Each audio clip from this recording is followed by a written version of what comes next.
Targaryens aren't immune to disease. It's like that weird rumor that went around that Targaryens are immune to fire. So I'm here to just rage out because I'm feeling a little on edge.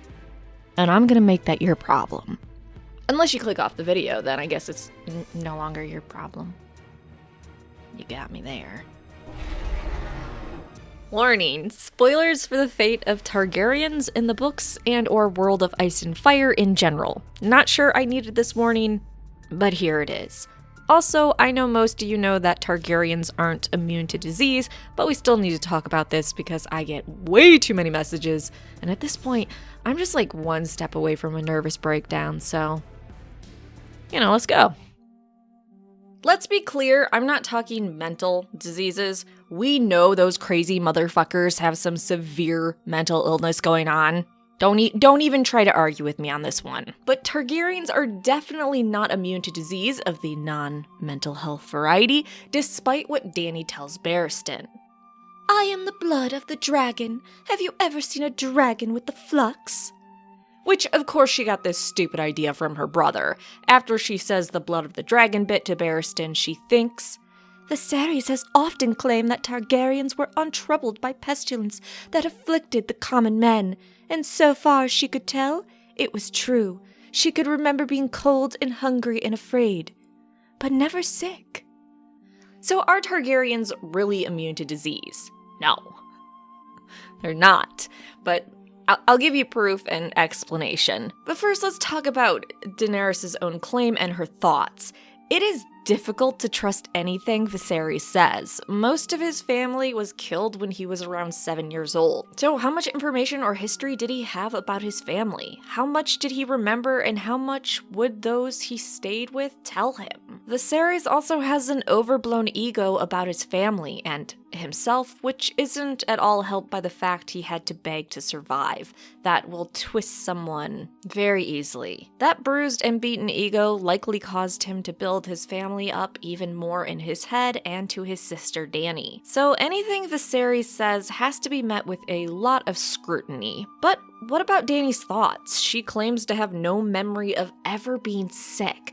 But she also has a lot of incomplete memories, and it isn't uncommon for some children to rarely get sick, even if I claim they are disease terrorists, which they absolutely are. She could either be forgetting childhood illness, or maybe didn't really experience any of it. Considering how much she traveled and the exposure to different people and areas, that might be a little bit hard to believe. So let's forget about Dany and Viserys because they're just completely unreliable.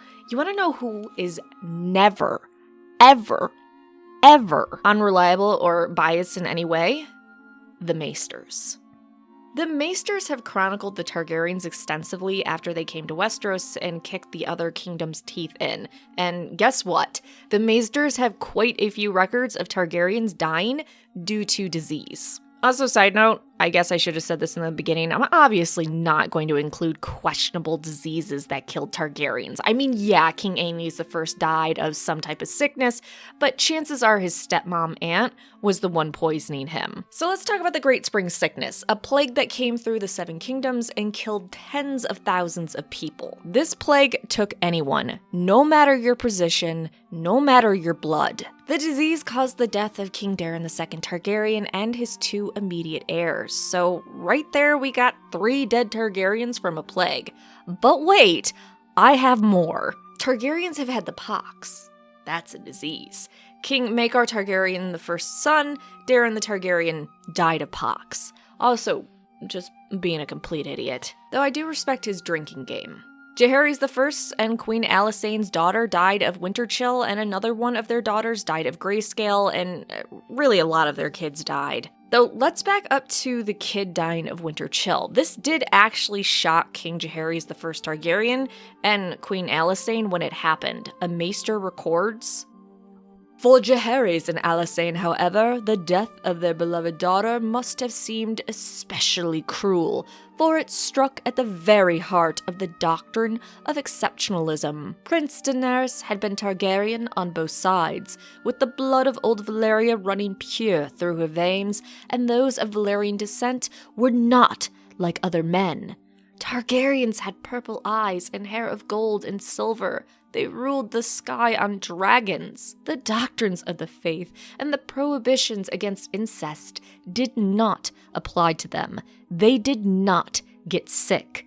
Since Aenar the Exile first staked his claim to Dragonstone, that had been known. Targaryens did not die of pox or the bloody flux. They were not afflicted with red spots or brown leg or the shaking sickness.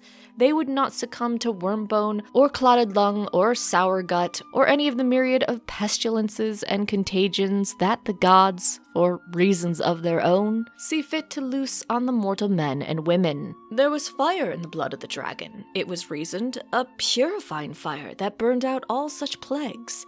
It was unthinkable that a pure-born princess should die shivering as if she were some common child. And yet she had. Even as they mourned for her and the sweet soul she had been, Jaehaerys and Alysanne must have also been confronting that awful realization. Mayhaps the Targaryens were not so close to gods as they had believed. Mayhaps in the end, they too were only men.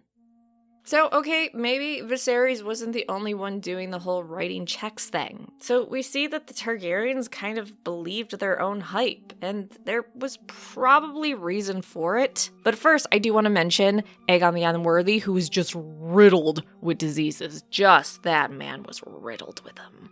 So I will concede that they probably had a plus to their resistance against disease. So I think we can agree that while Targaryens are not immune to disease, they're probably just more resistant. It makes sense that the Targaryens' genetics could protect them more so than the average person in the world of ice and fire. But also, and this is going to get political for a hot second, I know that upsets some people, the Targaryens also had access to the best living conditions and best medical care of the time, so of course they died less of disease, though they still did die less than other nobles. Thank God the Targaryens have magic genetics because, man, with their inbreeding, they should just be riddled with disease. Okay, so thank you for coming to my TED Talk about how Targaryens are not immune to disease, they're just more resistant to it, and probably less likely to have high mortality rates from disease, unlike, all the other peasants and noble people without pure dragon blood. So cool, thanks for letting me rant about something that's been bothering me. Like, subscribe, come back for more videos. Unless you already clicked off this video. But then how would you know what I'm saying right now? Checkmate, bitch.